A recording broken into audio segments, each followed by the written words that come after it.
Radio Soupente, la station des Rapins, 100 fois sans loi et sans courbette, l'émission Arracaille du 9 septembre 2024. Nous allons tenter de porter notre regard en marge sur l'art et de dénoncer les sales coups de la politique politicienne en toc. Avec pour sujet artistique, qui est le ferment de cette émission, une visite de ma camarade Piquécou à la Fondation Taylor, qui m'a fait découvrir un sculpteur particulièrement intéressant. Voilà, donc le sculpteur c'est Koskoun et moi je parlerai de l'œuvre gravée de Marie-Clémentine Marès. Salut à tous, vous pouvez nous mettre un petit mail à artracaille@orange.fr. Derrière la saleté s'étalant devant nous, derrière les yeux plissés, les visages mous, au-delà de ces mains ouvertes ou fermées qui se tendent en vain ou qui sont point levées, plus loin que les frontières qui sont de barbelés, plus loin que la misère, il nous faut regarder. Il nous faut regarder ce qu'il y a de beau, le ciel gris ou bleuté, les filles au bord de l'eau, l'ami qu'on s'est fidèle, le soleil de demain, le vol d'une hirondelle, le bateau qui revient. L'ami qu'on s'est fidèle, le soleil de demain, le vol d'une hirondelle, le bateau qui revient.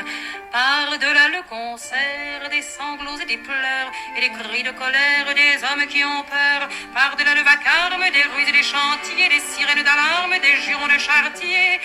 Plus fort que les enfants qui racontent les guerres, et plus fort que les grands qui nous les ont fait faire.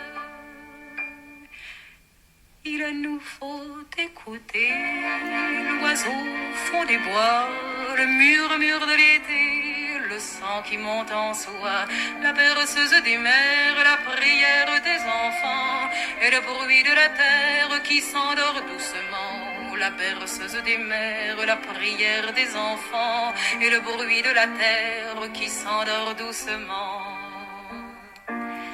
Il nous faut écouter,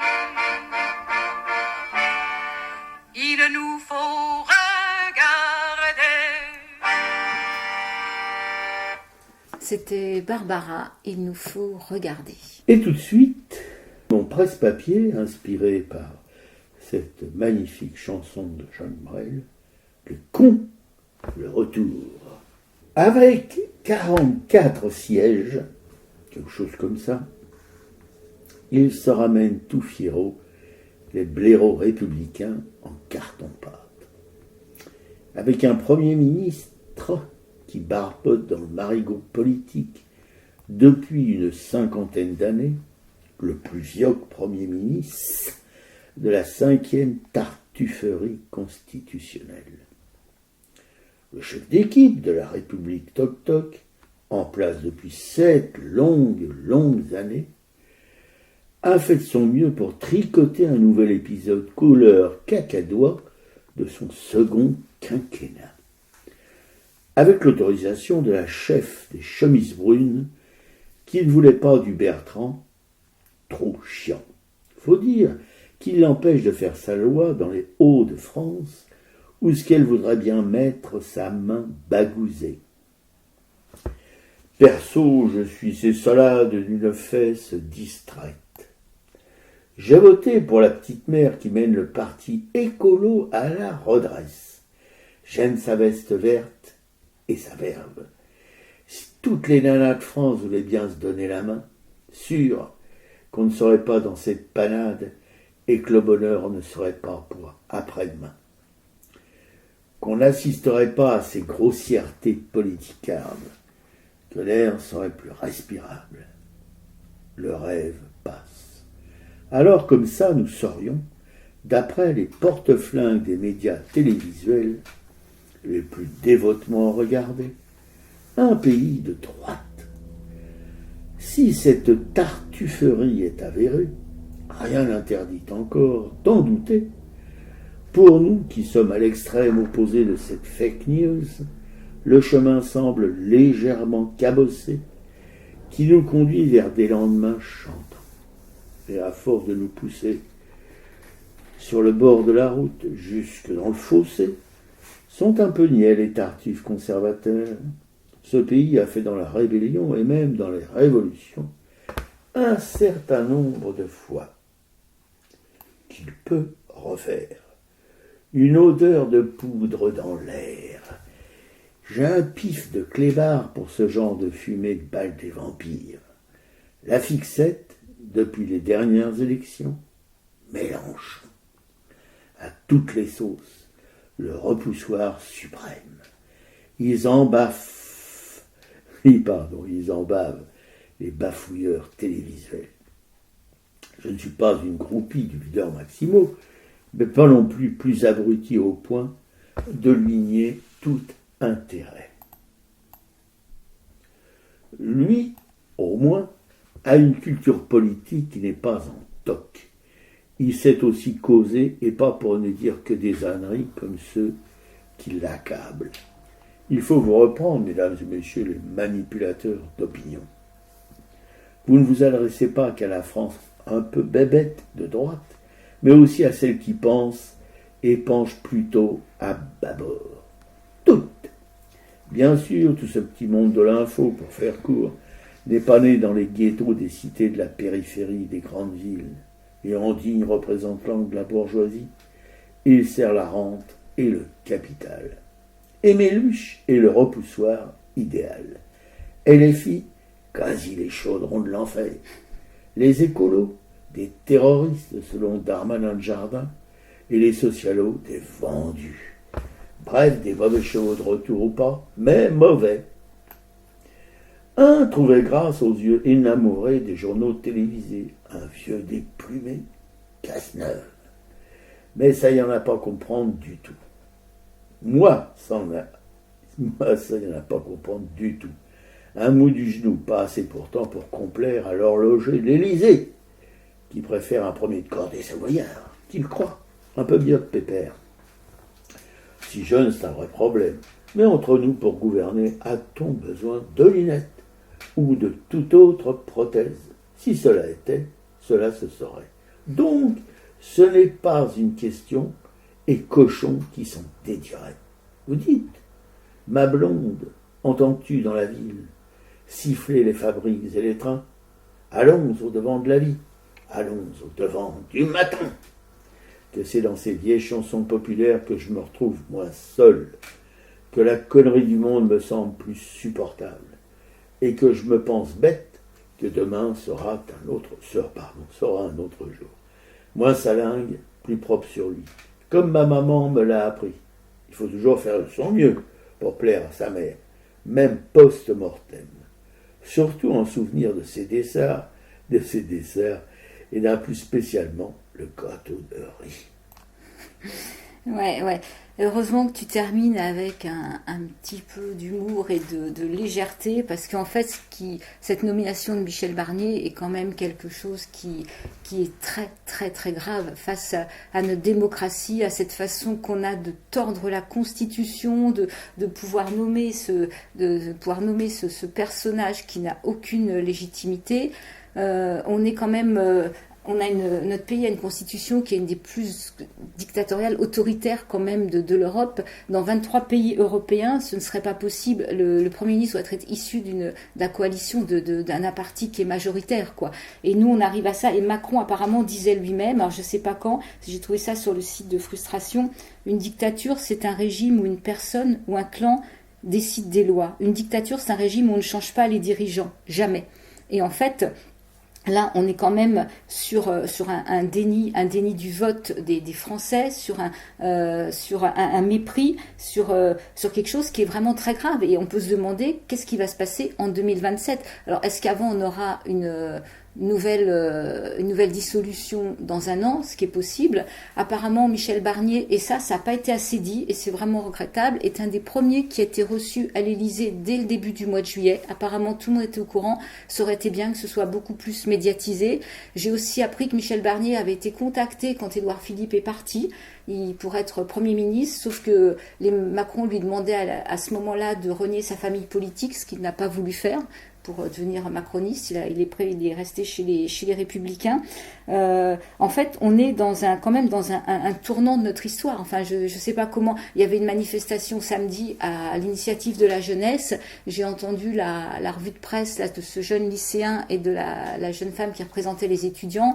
Ça fait du bien parce que ce sont des jeunes qui ont une maturité incroyable, qui s'expriment très bien et qui ont envie d'avoir un avenir, qui ne soit pas un avenir qu'on leur vole justement sur un autoritarisme pareil. Parce que en fait, le grand gagnant là-dedans, c'est quand même le RN finalement. C'est que est-ce que Macron se voyait déjà avec Bardella Premier ministre et que finalement, comme c'est pas possible, le RN là dans cette histoire, soit ça se passe très mal, mais comme lui n'est pas directement impliqué, ma foi, il garde toute son image, soit ça va bien et lui pourra dans ces cas-là continuer à présenter des arguments pour les prochaines élections. Et c'est vraiment, derrière tout ça, il y a Alexis Collère, qui est le conseiller général de l'Élysée, qui apparemment... Là, tu l'as dans le pif.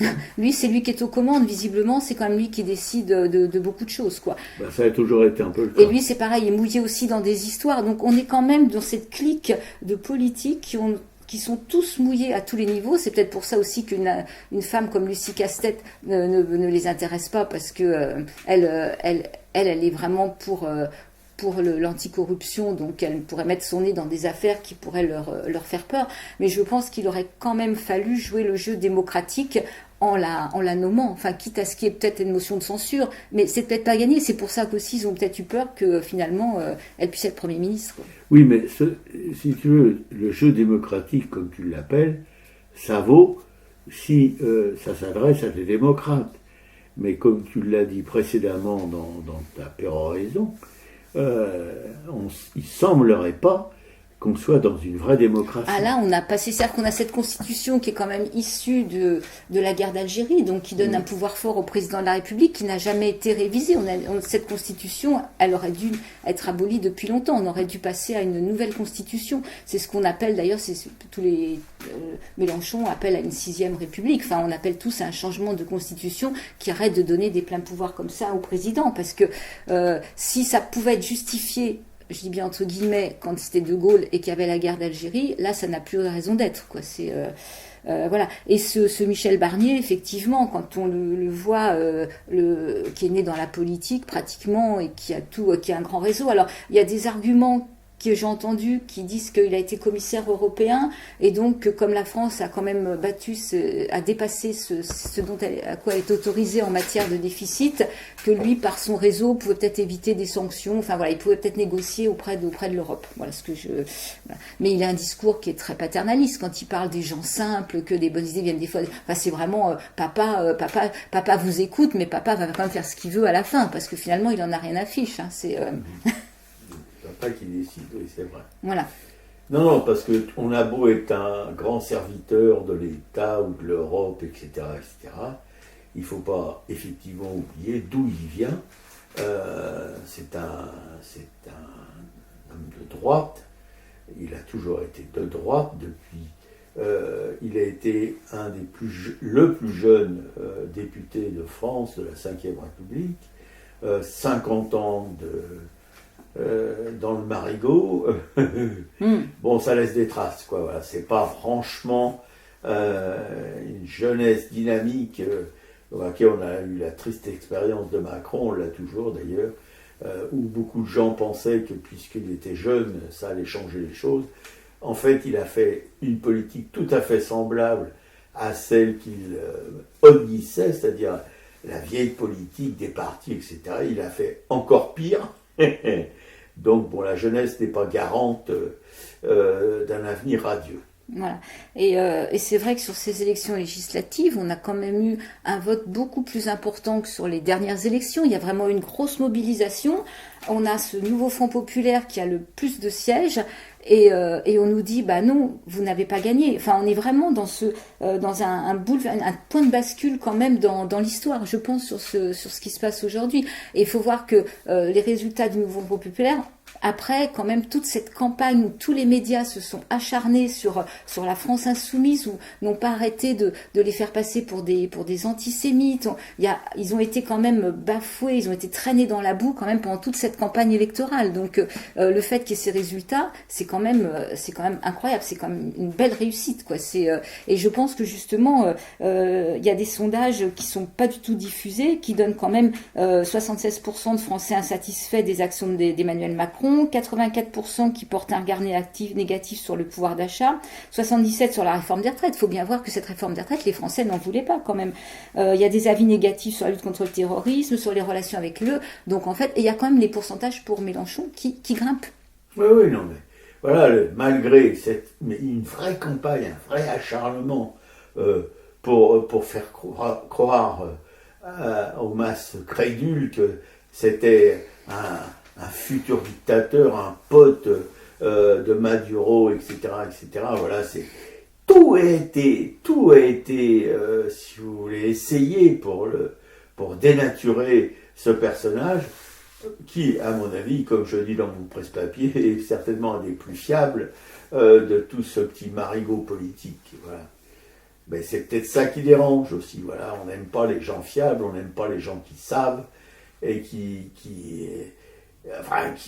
sont hors du lot des petits salopards, qui sont aux commandes. Ouais. Par contre, comme on le disait tout à l'heure, on peut quand même souligner la ténacité d'Olivier Faure du PS, qui effectivement ne se laisse pas embringuer, ne s'est pas laissé prendre par ce jeu macroniste qui voulait quand même déstabiliser le nouveau Front populaire. Quoi. Oui, et rappeler aussi, et c'est à mon avis, très très important, c'est grâce au Front populaire, que le RN a été remis à sa place, c'est-à-dire pas au premier rôle, quoique maintenant on lui attribue un rôle quasiment le plus important dans ses magouillages politiques, mais c'est les désistements des gens du Front populaire qui ont permis justement ce barrage républicain qui a foutu dehors les prétentions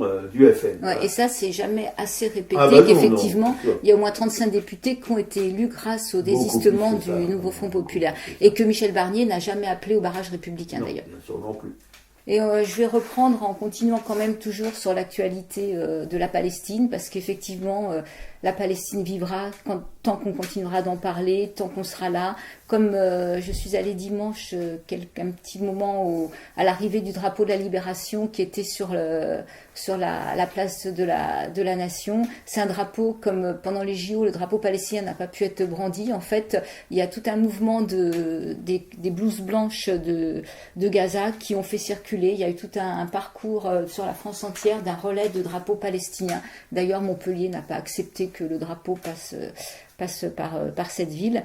Et donc ça fait du bien quand même de voir ça. Et ce que je me disais, c'est quand je pense à la manif qu'il y a eu samedi, quand je vois ces rassemblements pour la Palestine, même si on sent qu'on a quand même une impuissance, ce qui fait du bien, c'est qu'à ces moments-là, on sent qu'on n'est pas tout seul. Parce qu'on a tellement de colère en nous, que ce soit sur ce qui se passe en France, sur ce qui se passe en Palestine, que si on voit personne d'autre, en fait, on est enseveli soit par la colère, par la tristesse, enfin, on passe par plein de phases différentes d'état d'âme, et de se retrouver avec d'autres personnes qui ont les mêmes motivations, ça permet quand même de recharger les batteries, quoi. Et là, je voulais parler d'Iman Marifi. C'est une infirmière française qui a fait preuve de beaucoup de courage. C'est une infirmière humanitaire spécialisée dans la réanimation. Elle a travaillé à Gaza au début de l'année avec une association. Et elle a passé donc 2 semaines là-bas, et quand elle est rentrée, en fait, elle a témoigné de tout ce qu'elle a vu de dramatique. Elle a même fait un témoignage à l'Assemblée nationale, et donc elle a vraiment médiatisé tout ce qui s'est passé. Et ce jeudi matin, donc la semaine dernière, elle a été placée en cellule, en garde à vue pour menace de mort en raison de l'ethnie ou de la religion. Et en fait, simplement parce que il y a une plainte des salons Hoche. Il faut savoir que dimanche dernier, les salons Hoche, ce sont des salons luxueux qui sont situés dans le 8e arrondissement, et que leur site internet annonçait qu'ils organisaient dimanche un salon de l'immobilier israélien. C'est-à-dire que c'est un événement qui vise à promouvoir l'achat de biens immobiliers en Israël, y compris dans les territoires palestiniens occupés. C'est d'une indécence absolument inimaginable. Et en fait, elle raconte qu'elle avait déjà eu affaire à ces salons, parce que je pense qu'ils louent leurs locaux, et qu'elle avait rencontré une femme avec qui elle avait sympathisé. Donc quand elle voit ça, elle prend son téléphone et elle appelle la jeune femme en lui expliquant, en la prévenant de est-ce que vraiment vous savez de quoi il s'agit, vous savez que quand même Israël est passible de crimes contre l'humanité, enfin, et en fait la jeune femme qui n'était pas la responsable lui dit de rappeler. Et donc elle rappelle un peu plus tard dans la journée, mardi, et là elle a la responsable en fait elle est en présence, elle avec sa fille qui rentre en 6e, et en fait la responsable lui raccroche au nez au bout d'un moment. Et donc, elle voulait simplement expliquer effectivement qu'on ne pouvait pas faire un salon comme ça pour... on fait l'apologie du vol de terre, c'est contraire au droit international. Elle voulait simplement s'informer que les gérants étaient bien au courant de qui ils allaient héberger, quoi. Et en fait, jeudi matin, arrive à son domicile une quinzaine de policiers. Elle est là avec sa famille. Elle va accompagner sa fille à sa rentrée de 6e. Elle a sa petite fille de 3 ans et on toque à sa porte, on vérifie son identité. On va demander les policiers vont lui demander de la suivre au commissariat. Et donc ils vont la laisser comme ça. La petite gamine de 3 ans va prendre le déjeuner avec un policier à ses côtés. Il demande au père de sortir de la pièce et elle est embarquée en fait en garde à vue. Elle va être relâchée dans l'après-midi et elle va essayer d'en savoir un peu plus. Alors elle a des bouffées de stress pas possibles parce qu'apparemment ces organisateurs auraient reçu, selon la police, des coups de téléphone en disant on va faire un nouveau Bataclan, attention, etc. Sauf que elle, heureusement, elle a enregistré la communication téléphonique qu'elle a eue et donc après elle va pouvoir ressortir. Mais en fait il y a quand même une pression incroyable sur cette femme, et quand on la voit, là je mettrai le lien, on la voit sur une petite vidéo YouTube témoigner de tout ça. C'est une femme, elle dit mais moi de toute façon j'aime la vie, je suis infirmière en réanimation, c'est parce que c'est la vie qui me porte avant tout, quoi. Mais elle a été accusée de quoi? Elle a été accusée de menaces de mort, parce qu'il y a des gens qui ont téléphoné, apparemment il y a eu 300 coups de fil sur vers les gérants de ce salon, des salons Hoche, et il y a eu des menaces de protestation. Voilà. Mais est-ce que c'est vrai, est-ce que c'est pas vrai? Mais en tout cas, ils voulaient interpeller les 300 personnes et les mettre faire des vérifications. Sauf qu'il y a une rapidité quand même incroyable, c'est-à-dire qu'elle téléphone le mardi après-midi et le jeudi matin à 8h, il y a 15 policiers qui sont chez elle. 15 policiers. Ah oui, ils étaient partout autour de son. Apparemment, elle doit être peut-être en banlieue autour de chez elle, quoi. C'est faut se remettre de ça, quoi. Et elle participait aussi au drapeau de la libération de la Palestine, et elle avait été devant le tribunal à Montpellier parce que on voulait pas que. Eh ben bravo, moi c'est des femmes qui sont d'un courage extraordinaire déjà pour survivre à 15 jours de soins à Gaza. Je sais pas dans quel état on en revient. Enfin voilà, quand on a une famille, enfin c'est. Non mais la France c'est ça aujourd'hui, c'est-à-dire que les gens qui ont un cœur, qui s'engagent dans l'humanitaire, etc. Ce sont des terroristes. Ah non, c'est vraiment sidérant, quoi. Et heureusement qu'elle a enregistré son appel téléphonique, qui a probablement raccourci sa garde à vue, quoi. Et alors c'est pareil. Et il y a eu des excuses, il y a eu. Ah bah non, il y a jamais d'excuses dans ces cas-là. Bah jamais. Pourquoi il n'y a jamais d'excuses? Il y en aura peut-être plus tard, j'en sais rien. Mais en tout cas, pour l'instant, on ne parlait pas d'excuses, quoi. Et alors sur le site de l'Ourdip, il y a un Israélien juif antisioniste qui est cinéaste et essayiste qui s'appelle Eyal Sivan, qui est connu pour son travail justement sur la société israélienne et sur la mémoire de la Palestine historique, et pour son regard acéré sur Israël, et qui vient de rentrer d'Israël et qui est interviewé sur le site de l'Ourdip, et on lui demande un peu ce qui se passe dans cette société israélienne, et donc il témoigne en fait de ce que pensent les Israéliens, dans quelle dérive s'enlise cette société israélienne. Et en fait ce qu'il en ressort quand même, c'est qu'ils disent que les Israéliens n'en ont rien à faire des Palestiniens. En fait, même là, s'il y a des grosses manifestations à cause des otages, en fait c'est parce qu'il y a des otages, mais que la condition des Palestiniens à Gaza ne les intéresse absolument pas. Ils sont soit dans le déni, en tout cas c'est pas ça qui va les motiver. D'ailleurs, il n'y a jamais un drapeau palestinien quand il y a des manifestations. Il parle aussi qu'il y a un soutien de malgré tout à l'armée israélienne, que les mères continuent d'envoyer leurs gamins à l'armée, sur cette armée que nous on dit la plus immorale du monde quand même quoi. Il y a vraiment un voile et que il raconte. C'est pas un voile, c'est une comment dirais-je, un rideau de fer. Voilà. Et il raconte quand même quand ils étaient petits, qu'on leur apprenait des chansons, c'était tout le monde est contre nous, tout le monde est contre nous, et on s'en fout. Et qu'en fait, on habitue les Israéliens à une forme d'horreur. Il y a des otages, ils peuvent être morts, ils sont vraiment construits dans la haine. Voilà, ils sont conditionnés. On avait vu un petit film là-dessus sur des jeunes qui partaient en voyage en Pologne et à quel point on leur faisait peur en leur disant que tout le monde leur en voulait. Et il y a vraiment cette construction-là. Et ils étaient accompagnés par un mec du Shin Bet. Ah ouais, c'est vraiment... comme s'ils risquaient leur vie en Pologne en visitant Auschwitz, quoi. Donc c'est intéressant, je mettrai aussi le lien sur cet entretien qui est un petit peu long mais intéressant. Et en fait, à la conclusion, c'est qu'est-ce qu'on peut faire pour que ça tombe, enfin qu'Israël finisse quand même par tomber. Il n'y a que des sanctions économiques qui un jour arriveront à faire quelque chose, quoi. Ou que des binationaux soient inculpés aussi. Mais attention, parce que moi je tiens pas à ce que demain matin il y ait 15 policiers autour de mon réduit, là. Voilà. Alors sinon, dans des nouvelles qui sont quand même, qui donnent un peu d'énergie, parce qu'il en faut, malgré l'horreur, la peur, la faim, le manque de tout, des Palestiniens de Gaza sont toujours solidaires. Il y a une nouvelle initiative qui s'appelle le Sourire de l'enfant. C'est Mohamed Sager qui participe à cette initiative avec une équipe qui s'appelle Horizon. Donc c'est une équipe artistique qui est composée de 15 jeunes, des hommes, des femmes qui sont spécialisés dans les arts du spectacle, qui sont experts en soutien psychologique et social et qui mettent tous leurs efforts pour essayer d'alléger, si on peut dire, les souffrances des enfants avec de leur stress post-traumatique dû à la guerre. Et donc, il y a tout un programme d'art de spectacle, de danse, de chant, de spectacle de cirque.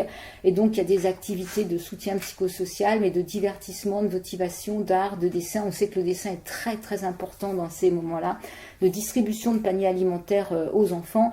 Et ce formateur, c'est quelqu'un qui a fait du théâtre et de la chorégraphie, qui a fait des nombreuses performances.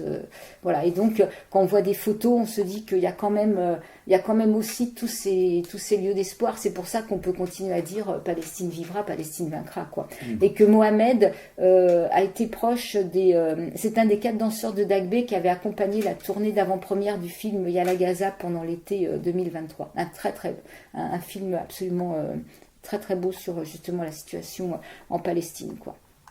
Donc voilà, j'ai fait le tour de ce qui me semblait le plus important. Et si, ce que je voulais rajouter aussi, c'est que notre pays, pour faire le lien entre la politique française et ce qui se passe en Palestine, c'est que c'est les étudiants de Sciences Po qui sont complètement mis en justice, alors qu'habitude Sciences Po bénéficie quand même d'un régime plutôt de faveur quand il y a des événements.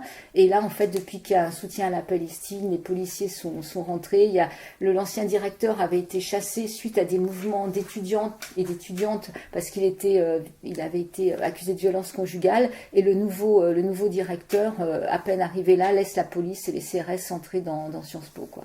Donc il y a eu des interpellations, enfin ils ont délocalisé certains examens à Reims pour être sûr qu'il n'y ait pas trop de monde, enfin vraiment. Et là pour le coup les étudiants de Sciences Po, bravo pour tous ceux qui se sont mobilisés, quoi.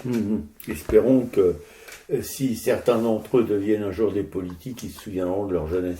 C'est ça en fait, c'est un peu ce qu'on espère. Déjà il faut que dans ces lieux, entre parenthèses, de futurs cadres, de futurs décideurs français, il faut que c'est bien qu'il y ait toutes ces mobilisations et toutes ces prises de conscience. Absolument. Ouais.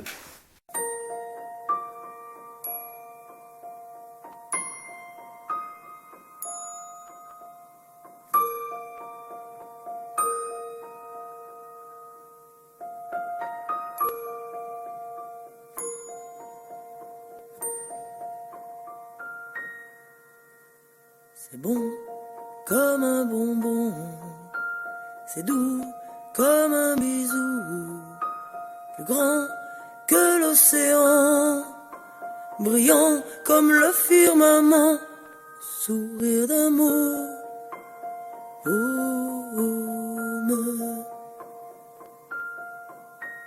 promesse à l'espièglerie. Ça chante comme un chant fleuri. Ça se demande pas, ça ne s'achète pas. Le sourire d'amour.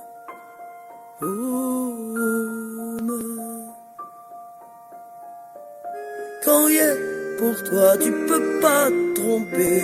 Droit en plein cœur, pas celui d'un côté. Quand il est pour toi, tu peux pas te bourrer. T'es le roi du monde et pas qu'à peu près. C'est bon comme un bonbon.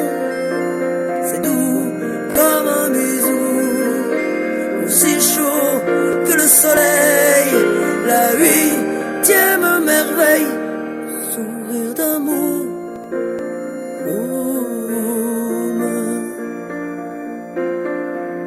Sucré comme du caramel.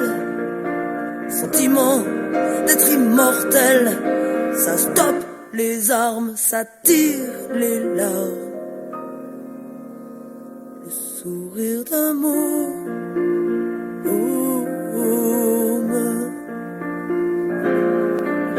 Quand il est pour toi, tu peux pas te tromper. Droit en plein cœur, pas celui d'un côté. Quand il est pour toi, tu peux pas te bourrer. T'es le roi du monde et pas qu'à peu près. Ouais, c'est bon comme un bonbon. C'est doux comme un bisou. Ça efface la galère. Tu porterais la terre entière. Sourire d'amour.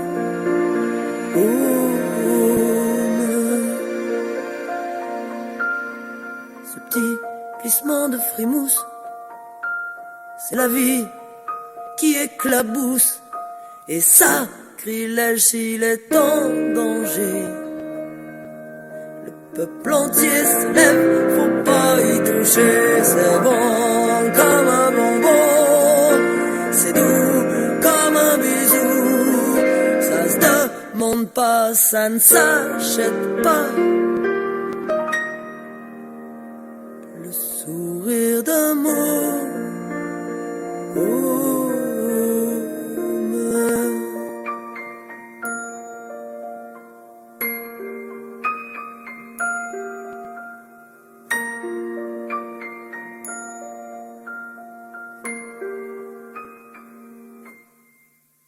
C'était le sourire d'un môme de Flo. Ça fait bien longtemps qu'on n'avait pas écouté cette chanson.